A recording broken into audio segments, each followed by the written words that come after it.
Okay, just going to take a quick look at using regular kitchen steels to maintain a Western kitchen cutlery knife. These don't work very well on hunting knives, the current generation of sport knives or tactical knives, any of that stuff, because the steel on most of those is just plain too hard, or they're loaded up with carbides that this guy can't handle.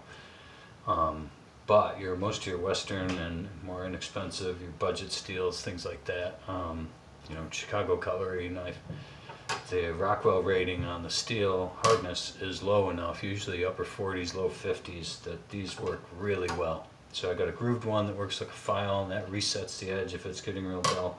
The smooth one burnishes the steel for a finer edge along the actual cutting edge. Now if the thing is really beat up, you can brace it straight up and down, eyeball it on either side, and really bear down.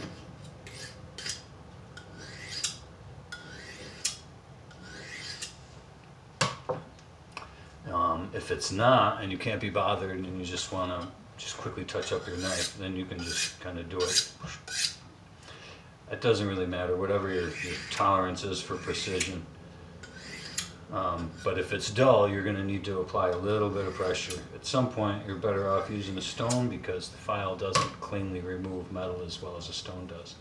Now, when you use the grooved one, you just want to go until the edge feels like 3-finger sticky. If you can feel an actual burr on it, then it's a good idea to increase the angle and just very lightly kind of take that off. And then give it a few more passes at your original angle. You want the edge to be as burr-free as possible and more or less a single plane on each side. And then you elevate the edge a little bit. You can use your towel. This is a pretty good way to do it if you want more precision, or if you can't be bothered, you can do it like a chef in a movie or TV show. And just very lightly, the weight of the blade or less,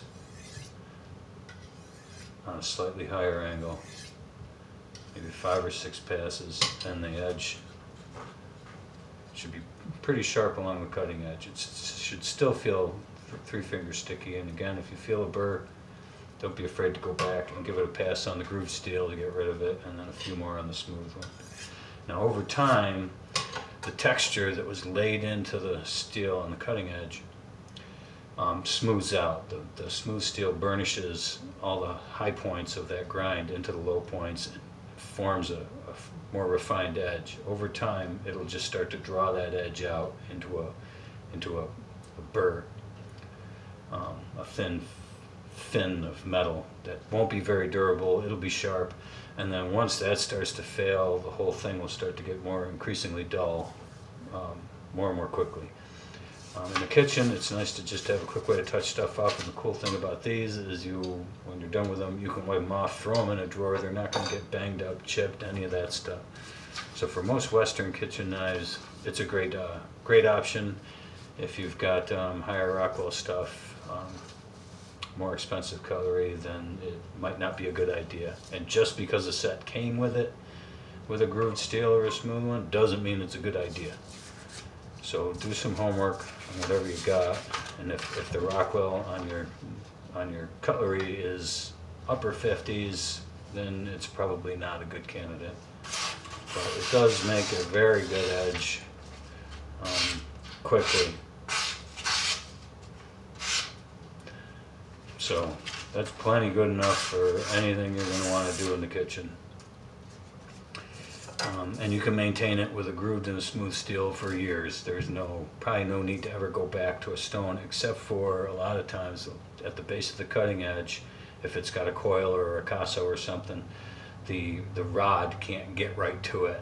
And so a lot of times you wind up getting a convexity in the cutting edge along the bottom, and that has to be reset on a stone. So just something to consider.